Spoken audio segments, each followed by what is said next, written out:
Hello everybody, I'm Edwin, I'm the online editor at Official Xbox Magazine, and I'm here with... Hello, I'm Keith Stewart from The Guardian. And we're here to talk about Tomb Raider, which has been released and has been getting quite a warm reception. Not quite sort of ecstatic, I think, but...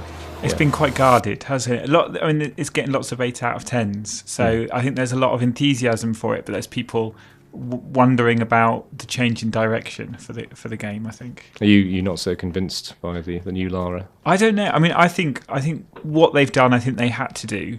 It's been such a long time since the first series of games, and then Crystal Dynamics took it on, and they did 3 games, which were very similar to the core design games. And I think, and then they've had quite a big break. So I think they've had to rethink it. And from listening to Crystal Dynamics talk, they've been really influenced obviously by what happened with Star Trek and Batman, and they thought, reboots are popular, let's have a go at that. So that really seems to have been the driving force behind this game. It does seem, I mean, actually it's interesting that you say about the previous 3 games. I mean, I agree that they are much closer to kind of classic Tomb Raider than this one, but I do think you get a lot of groundwork in those games in terms of just the kind of the way the camera angles work, the way that the kind of ledges are highlighted and things of that nature. That all obviously builds for the reboot. Yeah, and I get the feeling that one thing this game does do, although there is a certain amount of suspicion a lot of the time about how open the world is, and it does feel like it's very narrative driven with some open hub sections.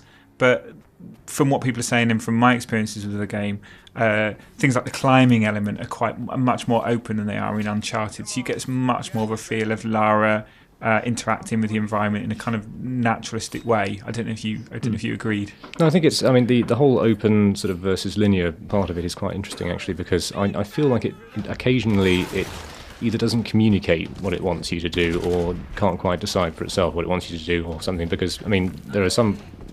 All the environments look quite similar, but some are much more open, and sometimes you'll see something and it'll be a lovely piece of backdrop and you'll think, and you'll continue down the corridor.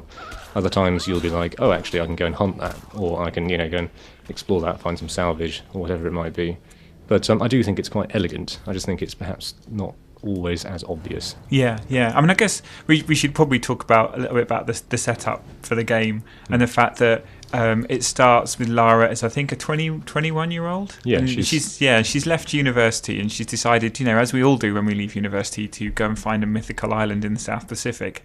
And so she's bundled up a few of her mates and got on board this ship, and there's a terrible storm and the ship is wrecked, luckily on the island that she was looking for.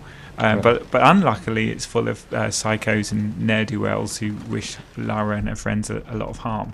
Yes, it's kind of not the best kind of gap year choice of any that I've seen, but it's funny that you don't see kind of the archaeological aspect of Lara Croft's personality, which obviously spurs her to go to this island in the first place, quite quickly becomes submerged between the if you must, I'll kill a bunch of people aspect of Lara's personality, which kind of emerges in response to these scavengers on the island and to just the general harsh climate on the island in general. Yeah, I mean, one of the interesting things about the game design is that there are tombs in the game, but they're of a secondary nature.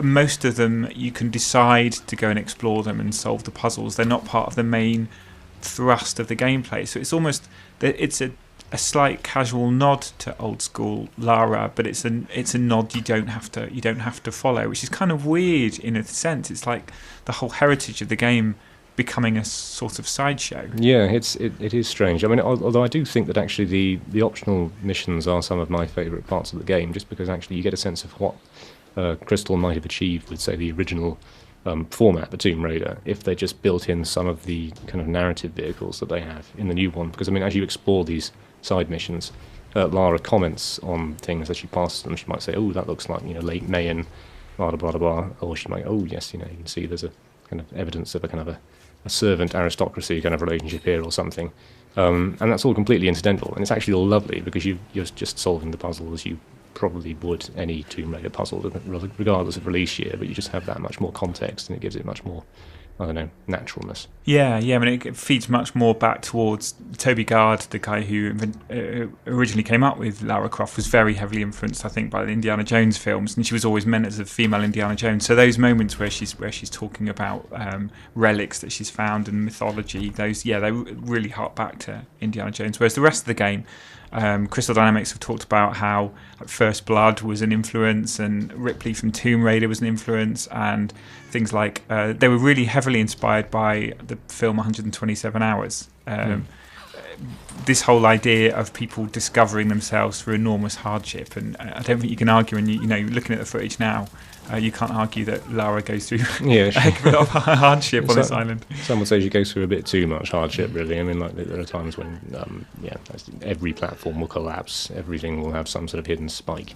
There are bushes which can knock you over, and pretty much everything any machine you go near explodes, essentially, and Lara reacts as you would expect somebody to react when they're in extreme pain. Yeah. So, yeah. They've really layered, especially early on in the game, they've really layered on the punishment, haven't they? I mean, she does sort of get a really nasty injury when she falls on a spike, and then she's beaten up, and then she's hung upside down, and then she's beaten up again, and then she escapes, and then there's that scene which has caused a lot of controversy when she's kind of groped by one of the savages on the island, and lots of questions were asked about, well, does Lara Croft as a female character have to go through this kind of sexualized trauma? Yeah, but I don't know. I mean, in the game, it didn't feel actually that it didn't. A lot has been made of it, but it didn't feel. It doesn't feel. Yeah, I mean, I think it's. Yeah, I mean. It has been blown out of proportion, but I'm not convinced by how they've kind of sort of matured Lara into somebody who isn't just an objectified female heroine. I mean, the sheer extent of the punishment that's inflicted on her just seems a little bit gratuitous at times, and the whole sort of, the moment when she's groped by that particular bloke, there's a kind of an odd case of having your cake and eating it, where it sort of clearly wants to conjure the spectre of sexual violence, but then it backs away from it very quickly, and you just feel a bit like, well, this feels cheap and tacky. Either don't do it, or do it in a way which actually explores it appropriately and gives it, the respect it deserves as a subject. Yeah, I mean, I totally sympathise with what Rhianna Pratchett has been saying about the character, in that they've made this character more vulnerable because it's an origin story, and she's not vulnerable because she's female, but she's vulnerable because she's like a human character, and they want to portray that, the idea that as a hero she had to go from being someone who was scared to someone who's much stronger. And I kind of really buy into that. But in the game, actually, and this is what a lot of reviewers have said, it all happens remarkably quickly. From her first kill, where she's staggering about, filled with remorse, vomiting, and about 5 minutes of gameplay later, you're stabbing people in the face with axes. And it's less than 5 minutes, actually. I think it's like literally the next 30 seconds. She just goes, "Oh well, I've done it now." They're all basically the same. In for a penny, in for a pound. It kind of catches you out a little bit with that, because there's that moment, and then I think shortly after that, another character asks her. She says, "Oh, I've had to kill somebody to survive," and her mentor, this Roth character who's stranded on the island with her, tells her over the radio, "Oh, well, that must have been incredibly hard."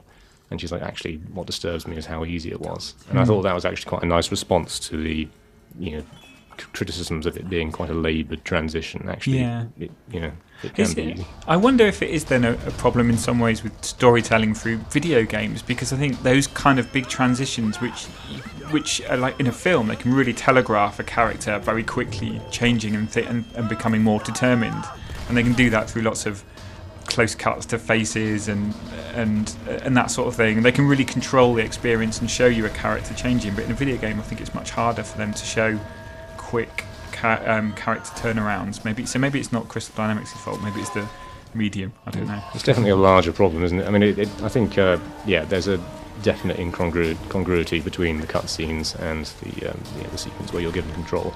And I sort of think maybe they could have learned from something like, say, Heavy Rain, where you have this kind of ability to choreograph small actions in the world and kind of almost decide their mood, like opening a door can be you can decide how dramatic you want that to be.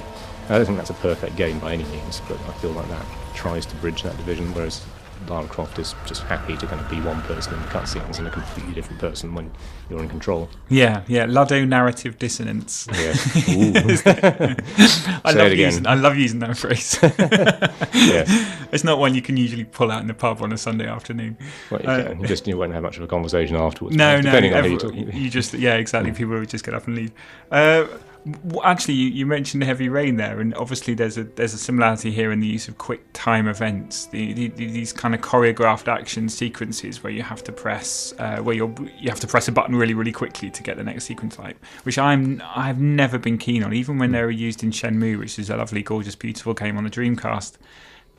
It's possibly the worst interactive mechanic ever created, I feel. I don't know if you agree. That's the headline. Yeah. I think it's I mean, I think certainly in Tomb Raider in the new Tomb Raider they feel quite flat. I mean, essentially quite often I found myself dying first time and then being respawned literally like a few feet before where it happened. And when that kicks in, you just sort of think, well, what is the point? I mean, either make it a cutscene or just give me some sort of slightly more meaningful power over this sort of thing. Having said that, I think there's a certain art to the way QTEs are constructed, to how they're kind of woven into cutscenes nowadays. You see this in Dead Space 3, which was released recently. And so I think it's possible to admire them, but it's rarely possible to have fun with them, which is kind of the point. But obviously as watching the video as we talk, it is a beautiful game, isn't it? I mean, the island is lusciously drawn. It's amazing use of lighting. It's gorgeous as a kind of end game. One of the final games, big games we're probably going to see in this current generation. It's a real kind of showcase, isn't it?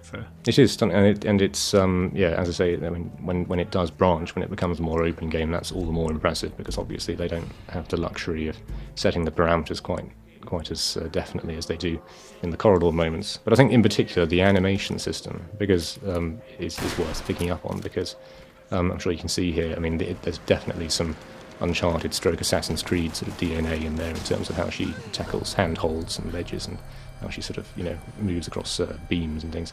But they've built in lots of sort of procedural stuff. I think that's probably the right way of describing it, where if you're walking past a surface, we might see at some point, she puts out her arm to steady herself on it, or if she walks past a fire, she'll kind of flinch away from it. She turns her upper body naturally as she moves, which gives it a real kind of flow and believability.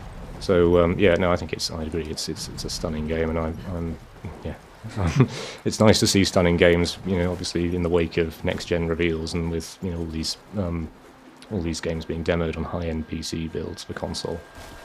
It's nice when you can actually pop something in your hard drive and into your Xbox, and it just blows you away.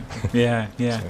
What did you think about the multiplayer? Because to me, again, Crystal Dynamics have said, well, we wanted to challenge ourselves, and so and then they said, well, let's try to do something different. Let's add multiplayer.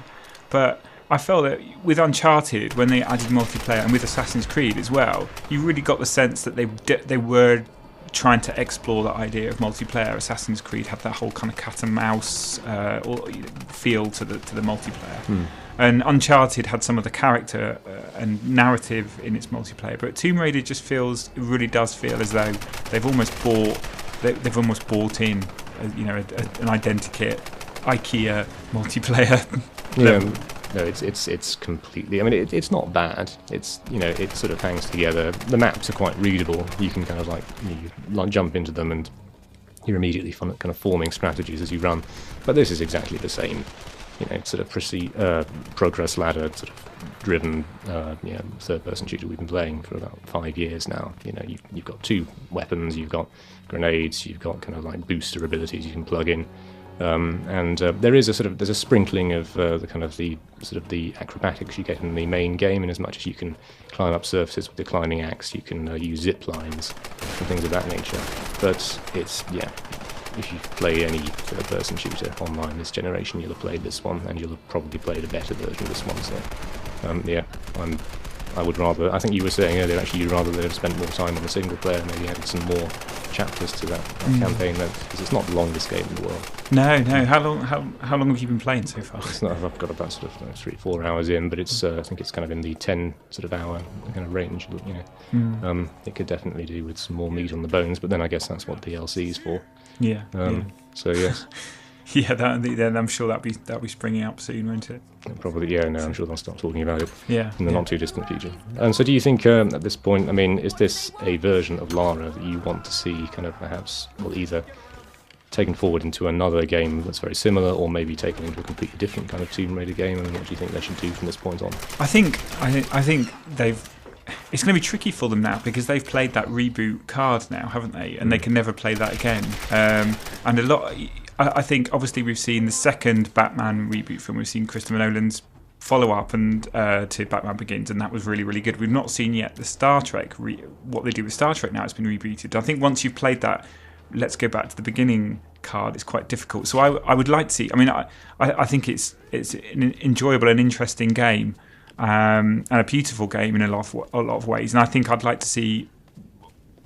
I don't want them to change it. I don't think it should become a co-op game. I don't think you should do a Dead Space 3 on it or anything like that. I think they need to now. They've invested in this whole idea of the beginning of a survivor, and they need to progress now onto like Lara's first proper adventure as a hardened adventurer. I think so. I think they need to carry on this line, this kind of gritty character-led adventure. Okay, well, it doesn't have to be that gritty. I mean, she's an academic fundamentally, isn't she? She could just. I mean, it could be Lara applies for Arts Council funding, which is a lot grittier than any. Maybe that will be the iPhone spin-off. Yeah, the Facebook version. Yeah, I think. I mean, I'm interested to see whether they continue the Guardian of Light sub-series, which was a big hit on Xbox Live Arcade, and is very co-op driven and obviously very completely different view of Lara, much more about the kind of the old sort of saucy Lara.